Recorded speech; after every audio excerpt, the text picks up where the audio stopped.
Night falls, but this high school never truly sleeps. In the exclusive For Heavenly Kings group chat, a hunt is on. The target, on Hagon. The message is simple. Found him, and in the next second, the bloodlust boils over. You're gonna beat him outside? Seriously, we should educate him in front of everyone. Our poor guy, on Hagon, stares at his own photo on the screen, cold sweat dripping down his face. He knows they're dead serious. And the location, it's right near the school. Someone's trying to stop this farce.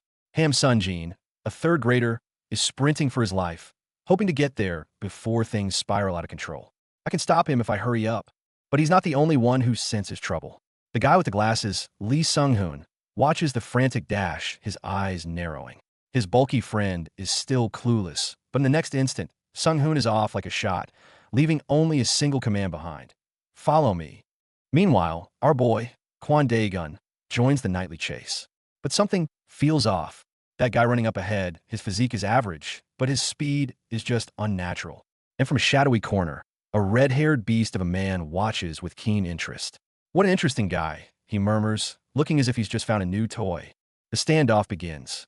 The red-haired guy, on Hagon, sizes up Daegun, his eyes filled with suspicion. Just who the hell are you? That body, that movement, and that counter just now? Are you really a first grader? He clutches his chest, which is throbbing with a dull ache. It's not because he's embarrassed about getting hit by a freshman, but because this guy in front of him just doesn't feel right. Daegun is internally unfazed, almost amused. Suspicious of my age? As long as he's not suspicious about the project, we're good. To be fair, he might look a little too mature for his age, but hey, the world has seen monsters like a 16-year-old Brock Lesnar and Dwayne Johnson. Yeah, a case like mine should be perfectly fine, right? He reassures himself, dead serious. Where did you come from? On Hagon's patience has run out. Daegun sighs. You want to be cautious, just one clean blow to end it without any fuss. Since the guy isn't cooperating, time to get to work. Oh, are you walking towards me with no guard? Hagon scoffs, and in the next instant, a steel fist is already planted on his face. On Hagon, the cavalry finally arrives, only to witness the unbelievable. One of the legendary 4 heavenly kings, on Hagon, is laid out on the pavement like a sack of potatoes. And Kwon Dae-gun, he's just standing there, hands in his pockets, looking like he just stepped on an ant. That 4 heavenly kings on Hagon is passing out this miserably. Everyone is just floored. The shock is like finally beating the final boss in an arcade game and seeing that glorious clear sign flash on the screen. It seems like the difficulty setting for this story was wrong from the very beginning. Meanwhile, on the other side of the city, a girl just crushed a game, feeling on top of the world. Oomph. It's easy. But then she remembers that rude first grader, and her mood gets a bit complicated. Now that I think about it, he's still just a first grader, she muses, biting her finger. So, I guess it makes sense that he'd be like that. It seems she's starting to see that freshman in a different light. She decides she must be really mature to be thinking this way. That third grade senior, calling in the entire 4 heavenly kings just to teach a freshman a lesson. Was he trying to kill him, or what? She scoffs, dropping another coin into the machine. On the screen, the words animal battle flash, as if foreshadowing another beastly showdown. Back on the scene. Wait, was he the on Hagon from the 4 heavenly kings? The newcomer is completely baffled. Daegun offers some friendly advice. Hey, you get up. If you sleep here, you'll get sick. But before he can finish, Hagon's body is suddenly sent flying by an immense force, crashing hard onto the ground. No, he wasn't sent flying. He got up on his own. A completely different aura explodes from his body, as if a slumbering beast has finally awakened. On Hagon rubs the back of his aching head, a crazed smile spreading across his face. Oh, your counter is good, huh? Now, I finally wake up. He lets out a wicked laugh and mutters a curse. Ha, fuck. That drug is kicking and fucking slow. Drug. The lackeys beside them are frozen in fear. On Hagon turns his head, his gaze venomous as he warns the chubby one. Hey, you pig. Mind the way you talk. When the drug works, even trash like you could die. He turns back to Daegun, his voice dripping with contempt and mockery. Of course you wouldn't know, you pig, because you don't have an eye for people. This guy here, he's someone you can't defeat. He declares, he's not some cafeteria food which you eat at school. He's like a fucking dinner banquet. On Hagon's fighting spirit hits its peak. He issues a command to his underlings. All right then, now that it has come to this, both of you watch properly how that punk is going to lose. The onlookers start jeering. You're dead now. You rude first graders, you need to know how scary the third graders are. But Daegun's expression remains calm. He's just thinking, does it mean it starts to get serious now? He can feel it. His opponent's energy has completely changed. It feels like he's in the zone. On Hagon's eyes turn feral, his pupils glowing gold. He moves. The speed and power of his punch practically warp the air. Dagon takes the hit, a sharp jolt rattling his head. But internally, he's still calm, whether he's in the zone or not. But the moment on Hagon grabs Dagon, he realizes with a jolt of horror that Dagon's hand has entangled his arm from an impossible angle. That technique, he recognizes it. This is it. The same joint lock that dislocated Osadich's shoulder. The moment the opponent swings, you entwine their arm from the outside in, put it on your shoulder, and then press down. The whole sequence is so fluid, so fast, it's impossible to react. Fuck, it didn't work this time either. On Hagon kneels on the ground, filled with disbelief. Even though he knew the technique, he was sure he did it quickly enough that Dagon couldn't react. What's with him? Does this mean his dynamic visuals and reaction are better than mine? There's no way. The onlooking lackeys also see what's happening. It's not just about winning. He's planning to make Kwon Daegun incapacitated. But another guy with glasses just scoffs. Stupid. You guys know nothing. On Hagon's physical ability right now has literally exceeded that of humans, the glasses-wearing guy explains. Meanwhile, Hagon grins predatorily, revealing his secret. It's called the immersion zone, something you first graders can never know. Hyperfocus, or, as some call it, superconsciousness. A state where the brain's full potential is unleashed. When this happens, it's not just your mind. Your physical abilities also break past their limits, showcasing the absolute peak of human capability. When you use superconsciousness while you're in the zone, the world itself changes for you. It's like time slows down. You can clearly perceive every single freeze frame of the scene, allowing you to seize that momentary opening and react in ways no normal person could. Hagon's attack comes again, but in Dagon's eyes, all of it is just too slow. He's not entering some superconscious state because for a fight at this level, he doesn't even need to. The opponent thinks he's turned on cheat codes, but what he doesn't know is that Dagon is the game admin. To him, this whole fight is just a slow-motion replay. Caught you. A strike that felt lightning fast on Hagon was easily dodged by Dagon. He dodged this? Then this time it's your arm. Before he could finish his threat, a searing pain shot through his arm. You're really persistent. Dagon is getting a little annoyed. You stick to me like gum, more annoying than Goose Sungwa. He's noticed it. The guy's movements, his reaction speed, even his physical ability, it's all completely different from the start. Are you currently in the immersion zone? Dagon's question stuns both on Hagon and his lackeys. What? How can a mere first grader know that? Hagon chuckles. It's been a while since I've seen someone who actually uses it. Dagon smiles back. Oh, say more. Dagon's eyes narrow. He runs a hand through his hair, his decision made. I'll know it if I compare it with a real one. Elsewhere, in an arcade, a girl is losing her mind over a game loss. I lost. Does this make sense? Is this crazy game for real? I'll break you, she screams at the machine, finally ending with a frustrated, ah, fuck. A couple of punks close in, running their mouths. You're not even a puppy, you bark too much. Can't you play games quietly? The girl flinches back. At that very moment, on another battlefield, our boy Dagon makes his decision. He whispers, I'll know once I compare it with a real one. On Hagon crouches down, asking provocatively, compare with the real one? Is there anything different from the mud? Dagon points at him and says coldly, you don't need to know. Come at me with your best. Fuck her, so the talk is later? On Hagon launches himself like a cannonball, ready to let his actions do the talking. I prefer action over words to anyone. Hagon's sentence is cut short by a heavy fist. His body flies back like a broken kite, slamming hard onto the ground. What was that just now? On Hagon is in total shock. Why am I getting hit? He can't comprehend it. His lackey is even more furious. On Hagon, to think he got hit by a first grader and got a nosebleed. Don't lower the third grader's dignity. That pig bastard really wants to die. After I beat this first grader, you're next. Another lackey is still talking trash, but in the next instant, he's also on the ground. When did he? On Hagon charges in again, but this time he realizes his opponent's speed has suddenly become ridiculously fast. What's with this bastard? There's no room to even grab him. Every single one of On Hagon's attacks misses, while Dagon's fists rain down on him like a storm. Hee hee, I caught you, Finol. Dagon's laughter rings in Hagon's ears like the whisper of a demon. What are you doing? Do it properly. Dagon looks down at the fallen On Hagon, his voice ice cold. I have something I need to check. He turns and walks away, leaving behind a mess and a crowd of stunned onlookers. Unwilling to give up, On Hagon struggles back to his feet, only to be met with an even more ferocious assault. Power, speed, technique. He's being crushed on every level. This isn't a fight. This is a one-sided education. Finally, one heavy punch puts a decisive end to this farce. What's this? The onlookers are completely dumbfounded. On Hagon, who's in the zone, is being pushed back. Hagon himself can't understand it. Fuck, this is unreasonable. My fist came out first. But why did that bastard's fist reach me first? In the hyper-focus zone, he should have been able to see through everything, just like predicting your opponent's move in rock, paper, scissors. But this time, against him, he couldn't even win once. It seems like this fight is going to be Kwon Daegun's victory, Lee Sung-hoon analyzes calmly. But the chubby guy retorts heatedly, "What do you guys know? Don't pretend to know." Anyway, watch till the end.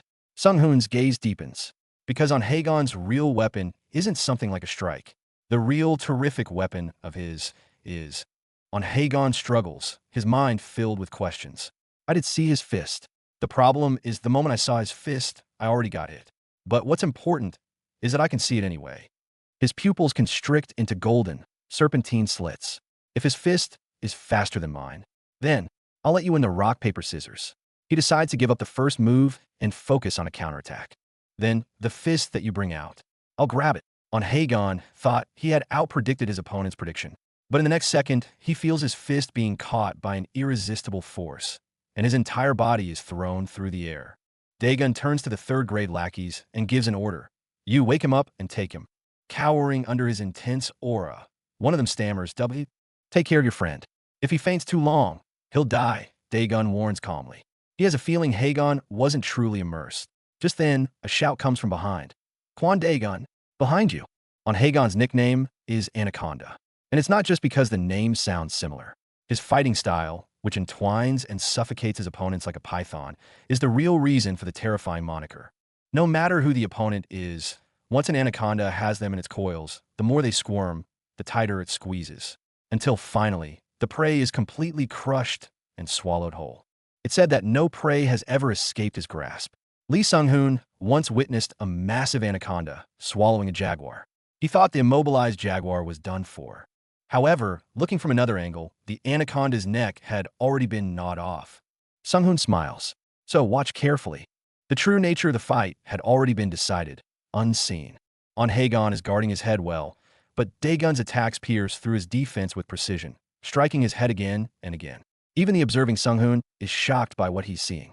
In my eyes, Sung-hoon thinks it looks like the anaconda's head is already being bitten off. The power gap was so vast, the outcome was determined from the very beginning. Hagon gasps for air, roaring in fury. "You keep crossing the line." Daegun presses his foot on his head and responds coldly. "If you know that I've cut you some slack, you should have been tactful and stayed lying down. You came at me as if your life depended on it, so I have no choice but to cross the line too."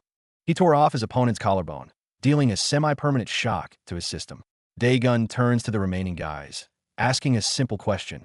"Aren't you going to take care of your friend?" The scene shifts to the arcade. A handsome, silver-haired guy, Bae Yeol, is teaching some punks a lesson. "Do you want to die?" his companion threatens. Yeol has one of them by the throat, but he turns to a nearby girl with a smile. Also, because she's cute, she can bark a little, right? This guy is another one of Jumryong Hai's for Heavenly Kings, Bae Yeol. His eyes are filled with a playful arrogance and absolute confidence. "Just tell me, I can even kill them," he says, his tone as casual as if he were discussing the weather. Bae Yeol easily handles the trouble, then proceeds to humiliate the punks by showing off his top score on the arcade machine. This is the kind of person he is, ruling his territory with absolute power and arrogance. "He's handsome." Bae Yeol's expression changes in an instant. "Chunsim, what do you mean? He's handsome." His possessiveness and jealousy explode in that single moment. Just then, Chunsim gets a call. It's from on Hagon's friend. Hagon is in the emergency room. The look on Bae Yeol's face grows even darker. Elsewhere, a girl is searching for someone in a gym. Her name is Park Jiri, and because of her, another girl named Beck Suzy got hurt. She wants to apologize, but she doesn't know how to even start. Suddenly, she's tackled from behind and thrown to the ground. "Beck Suzy," Park Jiri demands frantically. "What did you do with Daegun for the bed to be broken?" Beck Suzy's reply is full of ambiguity and provocation. "Ah, that? You know it well. Why are you asking?" This sends Park Jiri into a blushing, confused mess. "Are you dating?" Park Jiri presses. A memory flashes in Beck Suzy's mind. of her pinning Daegun beneath her. It seems both of their relationships with Kwon Daegun are far from ordinary. Don't take your relationship with Daegun lightly, Park Jiri warns. At this rate, he'll fight with Suyak Appa one day. When that happens, who are you going to cheer for then? The question hits Beck's Suzy like a ton of bricks, leaving her completely stunned. Meanwhile, a guy named Han Nambae is feeding information to Bae Yoel. He ignores a call from another senior, contacting Yoel directly to tell him that the rise of the first grader Kwon Daegun has thrown the entire school's hierarchy into chaos. The guy who made Chunsim cry, I'll kill him. Bae Yoel's voice is calm, but the killing intent is unmistakable. The underling next to him is trembling in fear. And the mastermind behind it all, the man with the glasses, is listening calmly on the phone. He knows the pivot point for the four heavenly kings is Chunsim. He intentionally exaggerated the situation, all to get Bae Yoel to make his move. Everything is going according to his plan. He sent a message to Ham's son Jean. Pencil case. It's a code to start a new assignment. The news of Daegun defeating on Haegon has already spread like wildfire, causing a massive uproar. Some are shocked, some are gloating, and others are starting to seriously study this man named Kwon Daegun. And another group is excitedly awaiting the return of a badass figure known as Yanawanuna. They know that once she's back, a brutal sparring session is inevitable. It's fine. We have 2 arms. 2 legs too. We can give up one, they joke, trying to hide their nervousness. Around the school, discussions about the 4 heavenly kings are heating up. Maybe they aren't that big a deal after all. Rumors are spreading, and their authority is starting to crumble. And our protagonist, Kwon Daegun, finally steps back on his school grounds after a long time. To attend school, it's really been a while. His gaze is firm, as if announcing the arrival of a new storm. Meanwhile, Chunsim is secretly observing Kwon Daegun. It feels like someone is watching. Daegun keenly senses the gaze, and Chunsim jumps, nearly getting caught. She refuses to believe Daegun could have beaten on Haegon fair and square. He must have done something. A dirty tactic. The more she thinks about it, the angrier she gets. You bad punk. I'm dying to beat you. But she's conflicted.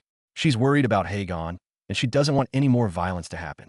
It seems the only thing she can do is to prevent Daegun and the 4 heavenly kings from ever meeting again.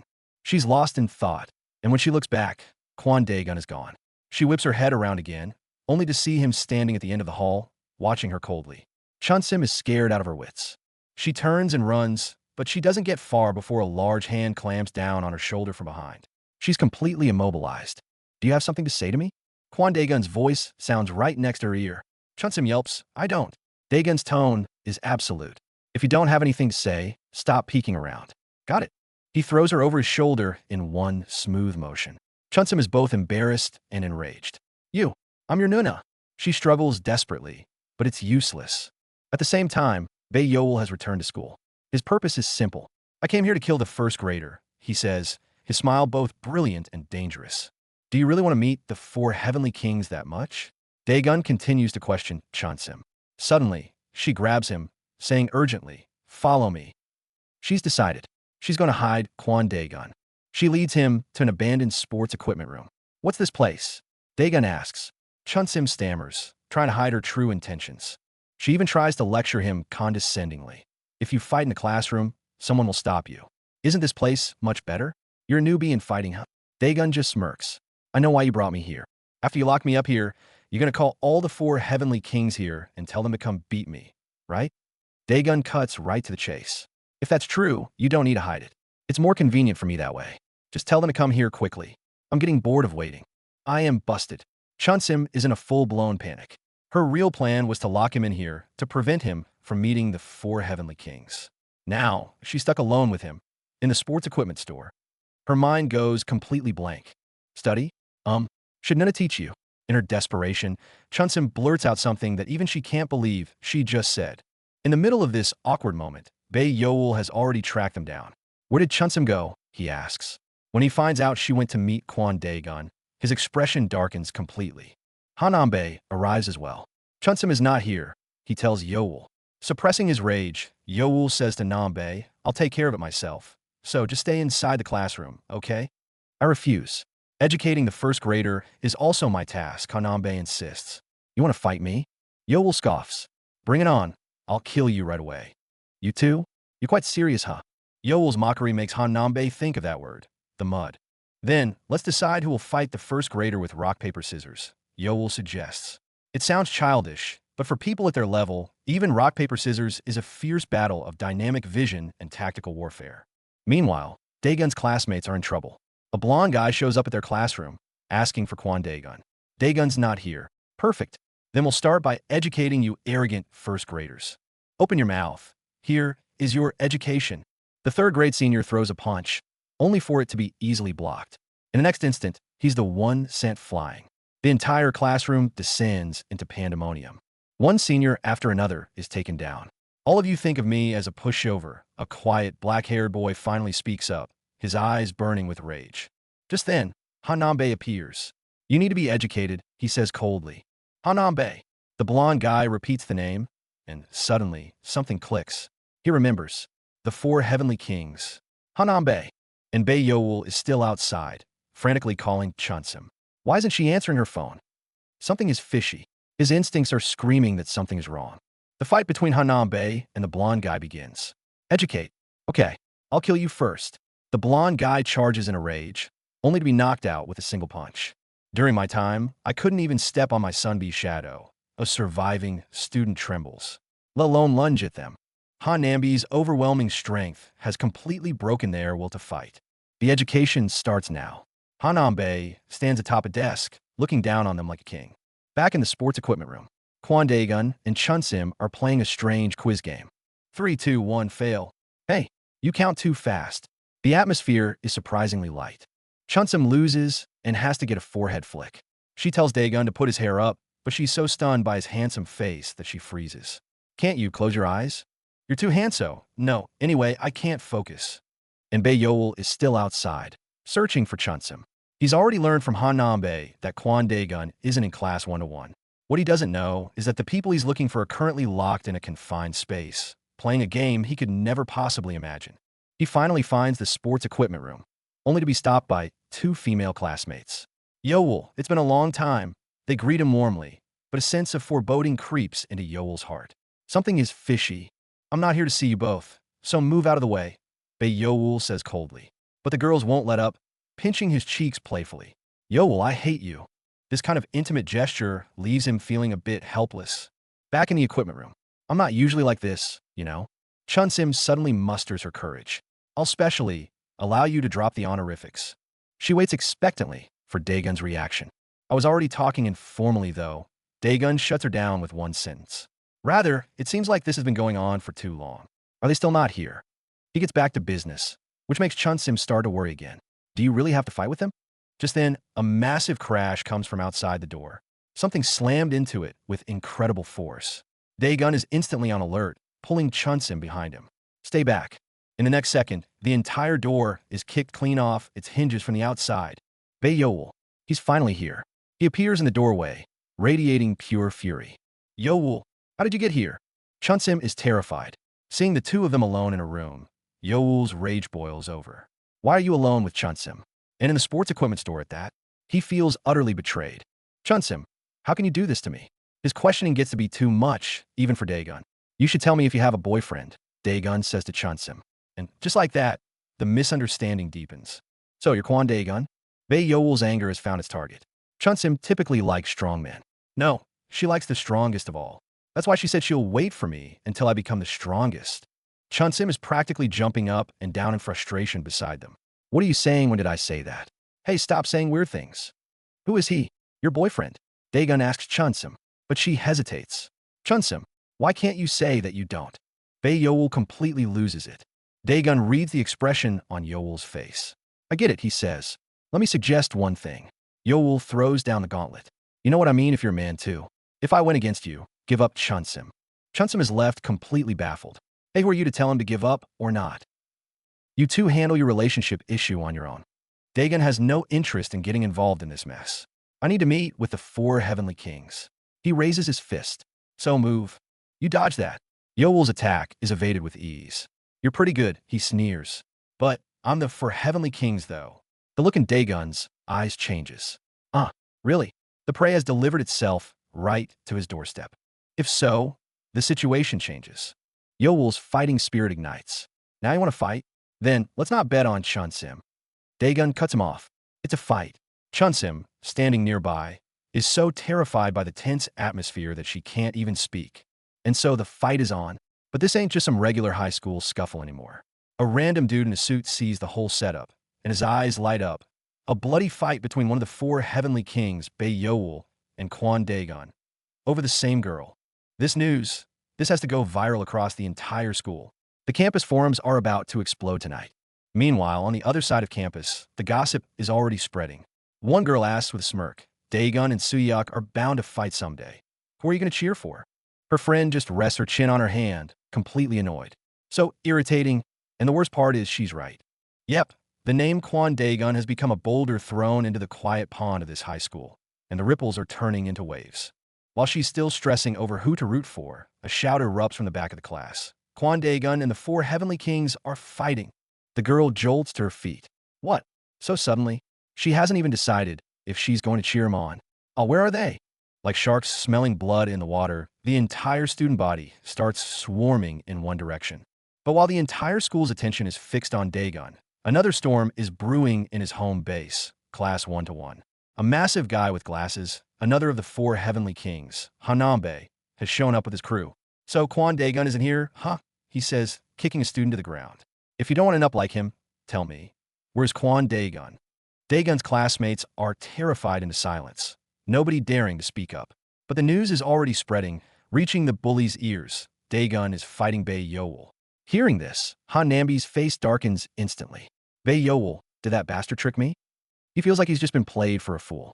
You guys are lucky, Nambe sneers at Daegun's classmates, casually flicking a pencil that embeds itself in the wall like a dart. Kwon Daegun is the priority. His plan is simple. Even if Daegun is a monster, there's no way he can fight two heavenly kings at once. Even if we can't win, the three of us will tie him down here. He fails to notice, however, that his priority has silently appeared right behind him. Let's rewind back to Daegun's side. Chunsim is still trying to stop the fight. Wait, do you two really have to fight? I'll decide my own heart. Yeowol tries to get her to leave, but Daegun is far more direct, shoving her aside. You're in the way. Those words, like a knife, pierce straight through the girl's heart. Yeowol is pissed off by Daegun's attitude. You have a terrible personality. Daegun's eyes are ice cold as he steps forward. I'll correct it myself, he says quietly. There'll be no consideration, and the fight is officially on. Yeowol's attacks are flashy and fast, full of showmanship, but Daegun sees right through it. This guy's attacks are big and flashy, all for show. He easily dodges a flying kick, calmly analyzing his opponent. The fangirls in the crowd are screaming so cool, but the real fight enthusiasts see what's actually happening. Yeowol's movements are too big, they're easy to dodge. On the other hand, Kwon Daegun's defense is like a fortress. A teacher nails it on the head. Just because you look cool fighting doesn't mean you're good at it. Style has nothing to do with strength. The words barely leave her mouth before Daegun finds an opening. A solid punch connects. Thwack! For the first time, blood trickles from Yeowol's lip. He touches his face in disbelief. I'm bleeding. If you want to be cool, stop acting and fight properly, Daegun says coldly. Losing while trying to act cool is just disgraceful. That sentence completely sets Yeowol off. He drops all pretense, his eyes turning vicious. You're right. A fight. All that matters is winning. His entire aura shifts. From now on, this is a dirty dog fight. And then, the story suddenly takes a hard left turn into some bizarre dimension. It's like the fight got so intense, the characters are having a collective fever dream about Korean folktales. Some dude gets slapped for asking for rice. A turtle is tasked with catching rabbits for their livers, a classic love triangle drama. What is even happening? Oh well, let's just call it a commercial break to clear our heads. Okay, bizarre detour over, back to reality. The look in Yeowol's eyes has changed. It's not arrogance anymore, it's pure madness. Daegun senses it immediately. This guy, something's wrong. At the same time, Chunsim, who had fled the scene, is hit with a terrifying memory. A memory of Yeowol, like a wild animal, beating a group of guys into a bloody pulp. If this keeps up, that kid will die too. Chunsim makes her decision and sprints back towards the fight. I have to stop Yeowol. She knows that once his crazy dog mode is switched on, there's no stopping him. He becomes a mindless beast that won't stop until he's either destroyed his opponent or been destroyed himself. He's full of rage, Daegun analyzes calmly, literally running around like a wild dog. Even though Yeowol's strength and speed have skyrocketed, in Daegun's eyes, he's just a mindless target. Even though he's fighting without a plan, His dynamic vision and physique are impressive.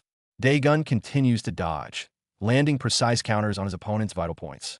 Even the spectators can see the shift in the fight. After Chunsim left, Daegun's style completely changed. He's no longer on the defensive. He's on the attack, every blow precise and deadly. He senses that familiar, yet foreign feeling again. It's the same as with on Haegon before. This strange feeling, as if you guys are in the zone. You know about the zone? Yeowol pants, a triumphant smirk on his face. That's right, because I in the zone. But Daegun's response sent a chill down his spine. You're wrong. The next instant, Daegun's attacks rained down like a hurricane. That's not the zone. Real power is absolute domination. Yeowol is completely broken. He can't understand it. Then, what the hell is it? That's a question Daegun wants an answer to as well. Why do 2 of the 4 Heavenly Kings possess this weird, fake zone? This can't be a coincidence. Just then, Chunsim arrives. She sees the blood-soaked Yeowol and a perfectly clean Daegun. She understands instantly. All the blood on the ground belongs to one person. Yeowol lost, utterly and completely. But deep down, that twisted obsession of his is still burning.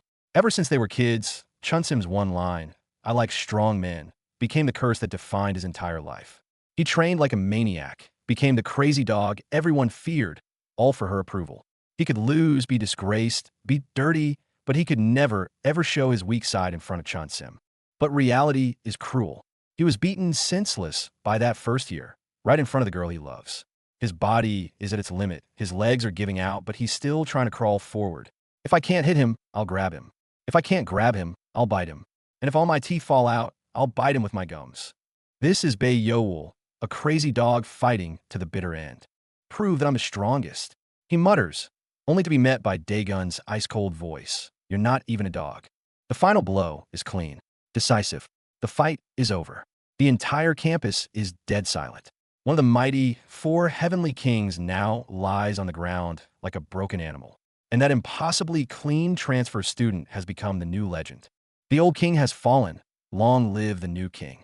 The campus forums completely flipped overnight. I told you so. Yeowol was no match for Daegun. From now on, I'm a Daegun fan. But, to everyone's surprise, Daegun doesn't just walk away. He hoists the unconscious Yeowol onto his back. I'm taking him to the school nurse. The girls are stunned. Why? Because I was the one who beat him up. This single act from Daegun throws the simple black and white enemy lines into a confusing shade of gray. He coldly tells Chunsim that he's only in this bully in charge project for his own personal gain, that he's no different from the 4 kings. But just then, his classmate Minsu runs in, frantic. Daegun, it's bad. In class 1-1, another Heavenly King, Hanambe, is here. Turns out, while Daegun was busy with Yeowol, Hanambe had already wrecked class 101. This guy is a weapon master with a viciously cruel fighting style. He can pull all sorts of deadly pins from a seemingly normal pencil case, completely dismantling his opponents. Another Heavenly King is already waiting in line for a piece of Daegun. By the time Daegun arrives, the fight is already over. Hanambe stands over his defeated foes, locking eyes with Daegun. So you're Kwon Daegun? To beat Yeowol after he was covered in mud, yet you're this clean, you must have used some cunning tricks. The verbal jabs fly, sparks already igniting. In the end, they set a new stage, tonight, 8 p.m., on the rooftop of Hongtak Preparatory School. On the other side, the Foundation's project managers are feeling the heat. 2 of the Heavenly Kings are already retired. This is happening too fast. They're starting to worry that their pawn, Kwon Daegun, is growing at an unimaginable rate, maybe even beyond their control. Even if Hanambe is defeated, there's still Ji-Borum. That guy, he's a wall that even Kwon Daegun can't surpass with ease. Night falls, and Daegun arrives as promised. In the elevator on the way to the rooftop, he causes a minor commotion. A girl is so stunned by his looks that she's live texting her friend group. But Daegun is completely oblivious. He only has one thing on his mind, the fight. He even casually asks Nambe about the prep school's effectiveness, as if he's genuinely here to study. On the rooftop, the cold wind blows. The final verbal sparring comes to an end. Because of my tight class schedule, I don't intend to go easy on you, Nambe says with a cold smile, unzipping his pink pencil case. That's a relief, Daegun replies, straightening his collar, his gaze sharp as a blade. Because we've had more than enough talk. The next battle is about to begin.